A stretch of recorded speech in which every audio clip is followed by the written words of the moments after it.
So I know that I've gotten a reputation of being the guy that emphasizes the importance of stress, but there's two important reasons for that I want to talk to y'all about, especially as it pertains to what I've been discussing recently, mast cell activation syndrome or mast cell activation disorders. My name is Golfran Rivera. I'm a family medicine PA. I'm also the founder of TrueCare DPC here in beautiful Fayetteville, North Carolina. There are two main reasons why I emphasize stress physiology so much. Look, the first is that y'all have to understand stress is 100% physical. And I know that a lot of people don't know that. In fact, every time I ask a patient in the office, whether or not they think it's physical or mental, I always get a combination of both or mental, but no one recognizes that it is 100% physical. See, stress is a physical response of the body in responding to various stimuli that can be psychological or they can be physical, okay? Those are the stressors. And that's not just semantics, that's not just language or wordplay. That is an important distinction to understand. When we recognize the stress is 100% physical, we can appreciate the kind of processes that are going on inside the body when the stress response is happening. The first thing to know is that we have structures inside the brain that are receiving signals that then they send out hormonal signals to other structures that ultimately causes what we know as the stress response. The hypothalamus is one of the starting points. It releases something called CRH. CRH then speaks to the pituitary gland, which then speaks to the adrenals, where cortisol and adrenaline are released. This is a physical response to either psychological or physical stressors. The body makes no distinction. Now, this takes me to my second point that y'all have to understand. Because stress is 100% physical, it can be dangerous. Just the other day, I had a patient message me telling me they were having chest pain, and they're like, it's probably just stress. And I'm like, no, fam, like if you're stressed and you're having chest pain, you need to go to the emergency room because stress is a physical response and it absolutely can kill you. All right. Now, I'm not trying to scare y'all. I'm just trying to impress upon you. It's 100% physical. It's not in your head, even though it starts in the brain, which is in your head. Now, how does this connect to mast cell activation disorders or mast cell activation syndrome?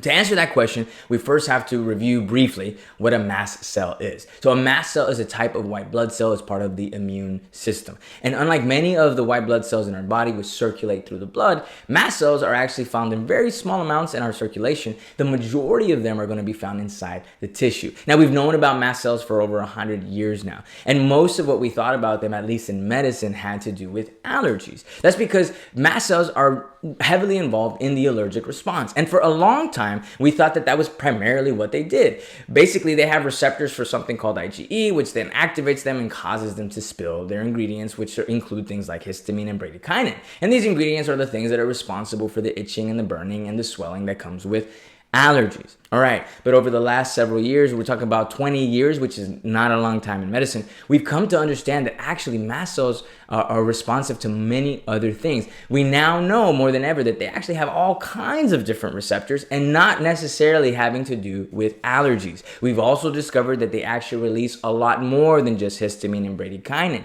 Prostaglandins, which are pro-inflammatory, are just one of the things that they also release that we didn't used to know they did.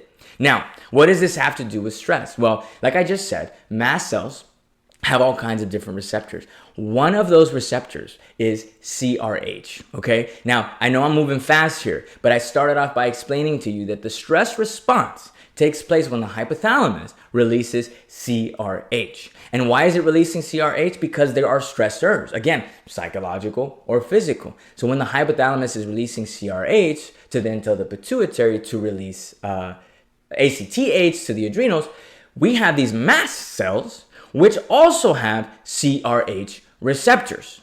Okay, now here's the other piece of the puzzle. Not only are mast cells inside of or around the skin where we get those hives, it turns out they're inside your gastrointestinal tract, they're in your bladder, they're even in the brain. Okay, and here's the crazy part.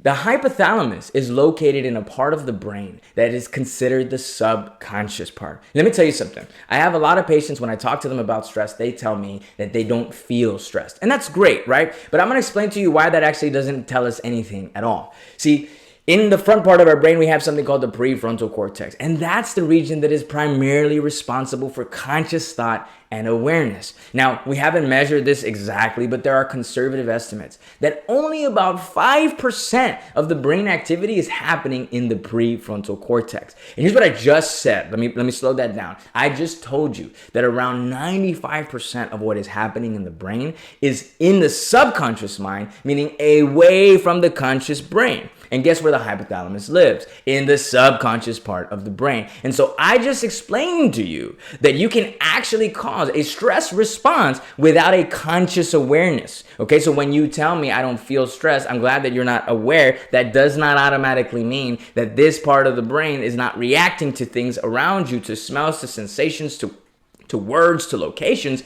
releasing CRH from the hypothalamus and then activating the mast cells even in the absence of allergens or pathogens or any invasions. Now, as I conclude this video, I do want to emphasize that is just one piece of the pie. I'm simply just explaining why I emphasize stress physiology. Let me briefly review this for you guys, okay? If you guys are liking this, please make sure to comment, ask questions, and share this with your loved ones. But I want to close this out with these final points, okay?